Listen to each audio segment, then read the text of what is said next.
Hello बच्चों, तो finally आप सबके रिक्वेस्ट पे मैं एनआईओएस पे वीडियो लेके आ रहा हूँ। खासकर उन सब बच्चों के लिए जो कंपार्टमेंट जिनका क्लियर नहीं हो पाया, जो कल रिजल्ट आया था, और सीबीएसई वाले बच्चों का कंपार्टमेंट क्लियर नहीं हो पाया, क्लास 12th वाले का, उन सब के लिए इंपॉर्टेंट वीडियो है। क्लास 10th वाले भी इसको ऐड कर सकते हैं। तो प्लीज आप लोग केयरफुली इस वीडियो को लास्ट तक देखिएगा। इस वीडियो में हम जानेंगे कि इसी साल आप कंपार्टमेंट कैसे क्लियर कर पाएंगे, यानी आप पासिंग सर्टिफिकेट कैसे आपको मिलेगा, और जो बच्चे कॉलेज में एडमिशन ले चुके हैं उनके लिए ये वीडियो कितना इंपॉर्टेंट है और वो कैसे इसी साल पास कर पाएंगे, उस सब के बारे में जानेंगे। और जो बच्चे बार बार फेल कर रहे हैं या फिर उनका रिजल्ट क्लियर नहीं हो पा रहा है, तो ये बोर्ड आपको काफ़ी हेल्प करेगा। तो क्या इसका स्ट्रक्चर है, कैसे इसको एडमिशन लिया जाता है, उस सब के बारे में जानेंगे। जो इस चैनल पे नए हैं तो प्लीज़ सब्सक्राइब कर दीजिएगा, क्योंकि बहुत सारे बच्चे वीडियो देख रहे हैं पर सब्सक्राइब नहीं कर रहे हैं। तो प्लीज़ आपके लिए मैं मेहनत कर रहा हूँ, तो आप भी थोड़ा सा मुझे मोटिवेशन के लिए सब्सक्राइब कर दो और शेयर कर दो जिनको रिक्वायरमेंट है। तो चलते हैं, लास्ट तक देखो इस वीडियो को, very important to all of you. तो इसमें क्या है, सीबीएसई टू एनआईओएस। तो ये सबसे पहले हम थोड़ा डिस्कस करते हैं।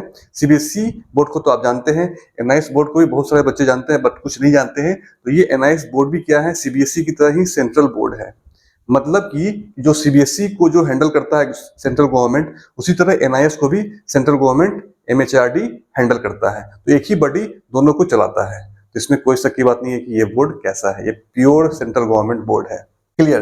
तो इसमें क्या है, तो इसमें कैसे जो बच्चे कंपार्टमेंट दिए हैं कैसे अपना सीबीएसई से मार्कशीट एनआईएस बोर्ड में एक मार्कशीट कैसे बनवा सकते हैं एग्जाम देके एनआईएस बोर्ड में। तो आपका एक फंडा है, इसमें होता है कि अगर आपके पास 5 सब्जेक्ट हैं, ओके, अगर आपके पास 5 सब्जेक्ट से आपने एग्जाम दिया है क्लास 12th या 10th सीबीएसई में, तो आपका अगर एक पेपर या 2 पेपर या 3 पेपर जो भी आपका क्लियर नहीं हो पा रहा है, तो आप यहाँ से 3 पेपर का एग्जाम देके और बाकी 2 पेपर सीबीएसई वाले का, मतलब कि आप देख लो सीबीएसई, अगर मैं बात करूं थोड़ा सा, अगर आप थोड़ा समझ लो तो फिर मैं स्टार्ट करता हूँ। सीबीएसई में आपने 5 पेपर दिया, तो एनआईएस बोर्ड में क्या होगा, तो सीबीएसई में 5 पेपर है, तो इसमें क्या करना होगा, 3 पेपर आपको एग्जाम देना है, पहला चीज। और इसमें से जो 2 पेपर सीबीएसई वाले का है, वो 2 पेपर एनआईएस में ट्रांसफर हो जाएगा, जिसको हम बोलते हैं TOC, transfer of credit. Clear. तो ये एनआईएस से 2 आपका सब्जेक्ट जो भी आपके चॉइस के ऊपर है, जो आपको इजी लगता हो या फिर आपको लगता है कि मेरा अच्छा मार्क्स आया है, तो उसको आपके मिनिमम 1 और मैक्सिमम आप 2 ही करा सकते हो। और 3 पेपर आपको एग्जाम देना है एनआईएस बोर्ड में, तब जाके 3 और 2 प्लस 5 हो जाएगा। तो 5 पेपर क्लास 12 पास आउट होने के लिए काफी होता है। क्लियर। तो ये आपको समझ में आ गया होगा। तो आपको एक एनआईएस बोर्ड से सर्टिफिकेट मिल जाएगा। तो इसमें कैसे अप्लाई करें, कब अप्लाई करें, तो देखो इसमें कैटेगरी 1 है, कैटेगरी 2 है, कैटेगरी 3 है। सब लोग अपना अपना अलग नाम रखें, स्कीम 1, स्कीम 2, 3 जो भी है रखना है। तो कैटेगरी 1 जिसको हम बोलते हैं ऑन डिमांड एग्जाम, जिसका एग्जाम अभी के बाद का बात कर रहे हैं, अगस्त और सितंबर में होता है। वैसे जो कैटेगरी 1 है जिसको हम ऑन डिमांड बोलते हैं, वो साल में 8 मंथ होता है। तो उसके बारे में डिस्कस नहीं करेंगे, अभी से जो मंथ हमारा बचा हुआ है, जो हमारे पास पॉसिबिलिटी है, उसके बारे में डिस्कस करेंगे। तो अगस्त और सितंबर में होता है। क्लियर। और कैटेगरी 2 वाला जो एग्जाम है जिसमें आप अप्लाई कीजिएगा, उसको अक्टूबर नवंबर में इसका एग्जाम होता है 2023 में। क्लियर। और ये आपको एनुअल जो बच्चे एग्जाम देते हैं उनके साथ आपका एग्जाम हो जाएगा। कैटेगरी 3 क्या हो गया, अप्रैल मई में एग्जाम होगा 2024 में। ओके। तो कैटेगरी 3 क्या है, ये पब्लिक एग्जाम है। इसको सिर्फ फ्रेश स्टूडेंट अप्लाई कर सकते हैं, क्लास 12 करना हो तो ये यहाँ से आप अप्लाई कर सकते हैं। तो हमारे पास क्या चॉइस है, जो कंपार्टमेंट लगा हुआ था, हमारे पास तीनों चॉइस है जो कंपार्टमेंट स्टूडेंट्स हैं। तो आप कैटेगरी 1 में अप्लाई करेंगे तो इसका एग्जाम आपको, अगर जिस दिन आपको मन करे कि मुझे आज एग्जाम देना है या फिर कल एग्जाम देना है, तो आप डेट उसी दिन बुक कर सकते हो।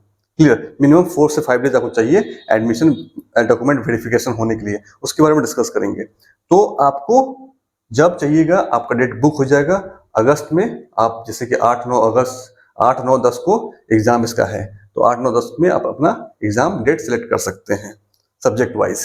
क्लियर। तो ये आपका हो गया। कैटेगरी 2 में क्या हो गया, अक्टूबर नवंबर में होगा, तो इसका आप भी अप्लाई कर सकते हैं। ओके। और बात आती है, थोड़ा सा हम पहले डिस्कस करते हैं प्रैक्टिकल। तो प्रैक्टिकल बहुत सारे बच्चे का क्वेरी है कि प्रैक्टिकल होगा क्या एनआईएस में, सीबीएसई से ट्रांसफर होगा क्या। नहीं, सीबीएसई से आपका ट्रांसफर नहीं होगा, क्योंकि ये नया बोर्ड है एक डिफरेंट बोर्ड है तो आपको प्रैक्टिकल देना पड़ेगा जिस सब्जेक्ट में प्रैक्टिकल है। तो ये पॉइंट समझ में आ गया। अब हम 1 बाय 1 करके कैटेगरी 1 को समझते हैं जो अगस्त और सितंबर में होता है, ऑन डिमांड एग्जामिनेशन। तो इसमें क्या है, इसका एग्जाम डेट आपके हिसाब से बुक करना है। तो मिनिमम एक एग्जाम सेंटर कहाँ पे होगा, ये बच्चे लोगों का बहुत क्वेरी है, इसका एग्जाम सेंटर कहाँ पे होगा। तो एग्जाम सेंटर आपके एरिया में ही होगा, आपके डिस्ट्रिक्ट में ही होगा। लेकिन एक प्रॉब्लम क्या होती है, ये कैटेगरी 1 जो ऑन डिमांड बोलते हैं, इसमें ये जो एग्जाम सेंटर होगा ये आपका केंद्रीय विद्यालय में होगा और आपके डिस्ट्रिक्ट में होगा। इन केस अगर आपके डिस्ट्रिक्ट में नहीं होगा तो आपके पास वाले डिस्ट्रिक्ट में होगा। ये कैटेगरी 1 में ये प्रॉब्लम आती है कि कभी कभी आपको अपने डिस्ट्रिक्ट में मिल जाता है, कभी कभी थोड़ा दूर जाना पड़ता है, तो ये इसके साथ थोड़ा प्रॉब्लम है। अब इसका सिलेबस क्या होगा, सिलेबस इसका हार्ड या इजी। सिलेबस इसका होता है जो कैटेगरी 1 है उसका सिलेबस आपका 11th और 12th दोनों आपको पढ़ना रहता है। तो आपको 25 से 30% 11th से पूछता है और 70 से 80% ये आपका सिलेबस है। तो सिलेबस वगैरह सब मिल जाएगा आपको। रिजल्ट कब आता है, तो रिजल्ट इसका आपको 30 से 45 डेज के अंदर रिजल्ट आ जाता है, तो इसमें कोई टेंशन नहीं है। तो क्या होगा, और ये कौन अप्लाई कर सकते हैं, तो जो एनआईएस बोर्ड से ऑलरेडी पढ़ाई कर रहे हैं वो अप्लाई कर सकते हैं, या फिर जो सीबीएसई या फिर अदर स्टेट वाले स्टूडेंट्स इसको अप्लाई कर सकते हैं जो क्लास 12th में पहले से एग्जाम दिए हुए हैं, वही अप्लाई कर सकते हैं। वो कंपार्टमेंट हो या पास आउट स्टूडेंट दोनों अप्लाई कर सकते हैं। कैटेगरी 2 क्या है, कैटेगरी 2 में आप देखेंगे कि एग्जाम डेट क्या होगा। तो कैटेगरी 2 आपका अक्टूबर नवंबर का हम बात कर रहे हैं, अक्टूबर नवंबर 2023। तो ये कैटेगरी 2 एक्चुअली बनाया ही गया है, इसको हम स्ट्रीम 2 भी बोलते हैं, पब्लिक एग्जाम बोलते हैं इसको बनाया गया है इसी सब के लिए कि जो बच्चे इन केस किसी एक पेपर में या 2 पेपर में या फिर 3 पेपर में अगर वो फेल कर जाते हैं तो इस कैटेगरी में वो फॉर्म अप्लाई करके अपना साल बचा सकते हैं।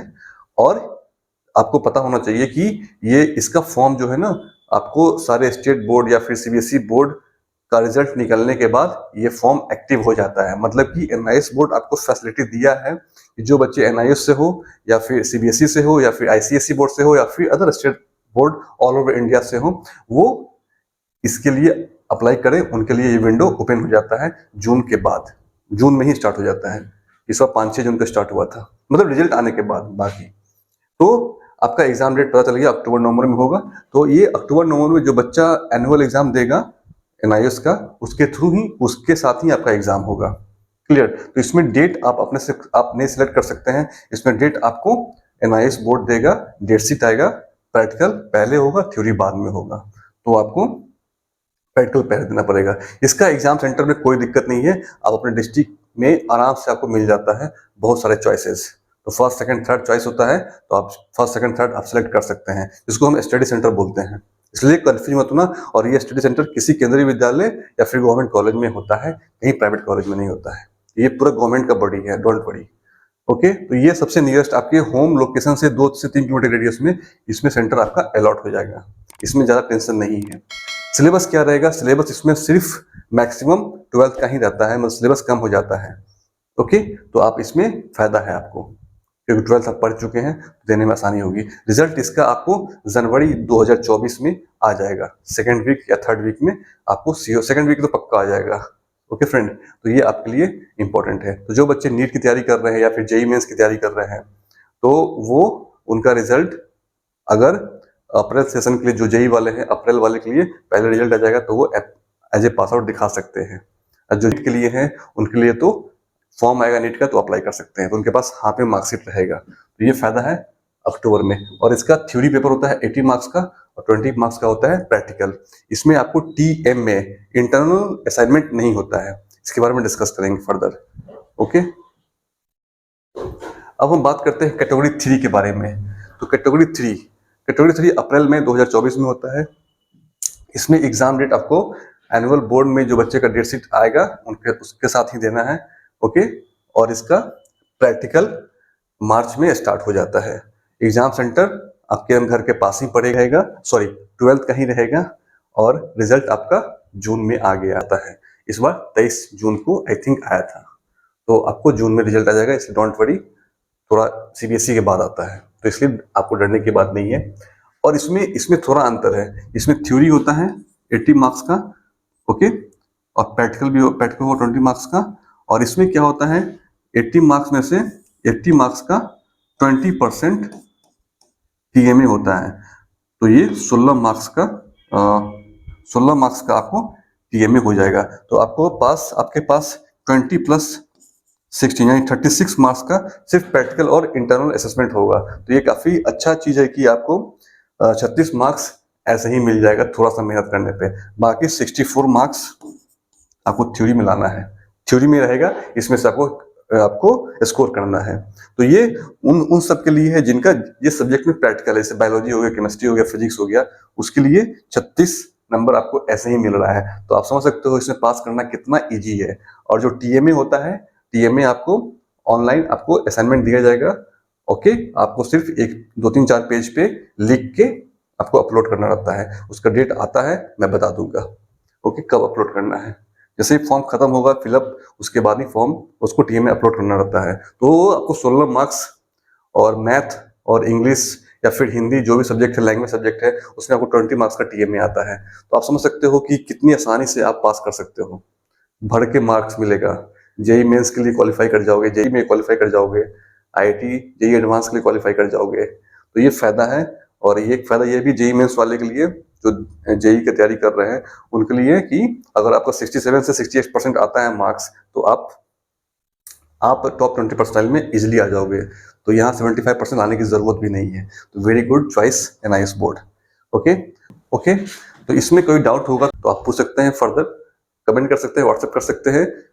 और जिन बच्चों को अगर एडमिशन लेना है तो हमारी टीम या फिर हम खुद आपको सपोर्ट करेंगे। हमारे गाइडलाइन में सारा काम होता है, इसलिए आपको बिल्कुल केयरफुली फॉर्म अप्लाई किया जाएगा, रजिस्ट्रेशन होगा। इसमें होता क्या है कि आपको पहले अप्लाई करना पड़ेगा, ओके। अप्लाई करने के बाद फॉर्म आपका वेरिफिकेशन के लिए जाएगा। आपको मिनिमम आपको 10 से 15 डेज लगता है वेरिफिकेशन होने में। उसके बाद आपको इनरोलमेंट नंबर आपका आ जाएगा, उसके बाद आपका आई कार्ड बन के आ जाएगा। अगर अक्टूबर नवंबर वाले हैं तो आपका एडमिट कार्ड, जिसको हम हॉल टिकट बोलते हैं यहाँ पे, वो आपको अक्टूबर से पहले मिलेगा और अप्रैल में भी मार्च तक आपको मिल जाएगा। तो ये प्रोसेस है। तो आप लोग बेहिचक इसमें एडमिशन ले सकते हैं और अपना एग्जाम क्लियर कर सकते हैं और आगे की पढ़ाई शुरू कर सकते हैं। और ये जेई मेंस एडवांस सबके लिए एलिजिबल है, नीट के लिए भी एलिजिबल है, इसलिए आप डोंट वरी। बस 3 पेपर देना है आपको, आपके चॉइस के ऊपर है, 2 आपका कैरी फॉरवर्ड हो जाएगा। तो ये था अपडेट। और जिन बच्चों को अप्लाई करवाना है तो टेलीग्राम चैनल ज्वाइन कर लीजिए, केकेपी क्लासेस ये दिया हुआ है, ज्वाइन कर लीजिए। व्हाट्सएप करना है तो व्हाट्सएप भी कर सकते हैं। यहाँ पे एनआईएस एडमिशन ग्रुप का लिंक मैं डाल दूंगा, इनको एनआईएस एडमिशन लेना है वो ज्वाइन कर सकते हैं। और अगर एडमिशन करवाना है मुझसे या फिर आप कहीं और से भी करवा सकते हैं, खुद से भी कर सकते हैं। बट इतना ध्यान रखना, गलती होने के चांस बहुत ज्यादा होते हैं। एक मिस्टेक से आपका 5 साल लॉक हो जाएगा, आप 5 साल तक चेंज नहीं कर सकते हैं। 2-3 चीज चेंज होती है तो उसका फाइन अच्छे से लेता है एनआईएस बोर्ड। तो बी केयरफुल। आपके पास इतना कैटेगरी है कि आप किसी और में अप्लाई कर दीजिएगा तो फिर उसको चेंज कराने का भी फाइन लगता है। तो बी केयरफुल। तो आप लोग अगर जिनको अप्लाई करवाना है, एडमिशन लेना है, तो ज्वाइन कर सकते हैं। यहाँ पे ज्वाइन करके एक फॉर्म आप अप्लाई कर दीजिएगा। तो ये आपको फॉर्म अप्लाई कर दीजिएगा, हमारी टीम आपको कॉल करेगी और आपका काम इजिली हो जाएगा, प्योर ऑथेंटिकेटेड, ओके। तो ये था अपडेट। तो प्लीज सब्सक्राइब कर दीजिएगा और शेयर कीजिएगा, और वीडियो अच्छा लगा हो तो लाइक कीजिएगा। तो आपके डिमांड पे मैं ये वीडियो लेके आया हूँ। तो प्लीज आप लोग इस चीज को फॉलो कीजिए, जिन बच्चों को जरूरत है प्लीज अप्लाई कीजिए, ओके। और आगे का रास्ता खोलिए, 12th में अटकिए मत। यहाँ पे काफी अच्छा चांस है, अगर आप एक बार एनआईएस में रजिस्टर हो गए, एक बार एडमिशन हो गया, तो इनकेस अगर 3 पेपर आपने एग्जाम दिया, 3 पेपर अगर एग्जाम दिया तो अगर मान लो कि 2 पेपर निकल गए, 1 पेपर नहीं निकला, तो फिर आप नेक्स्ट मंथ में अप्लाई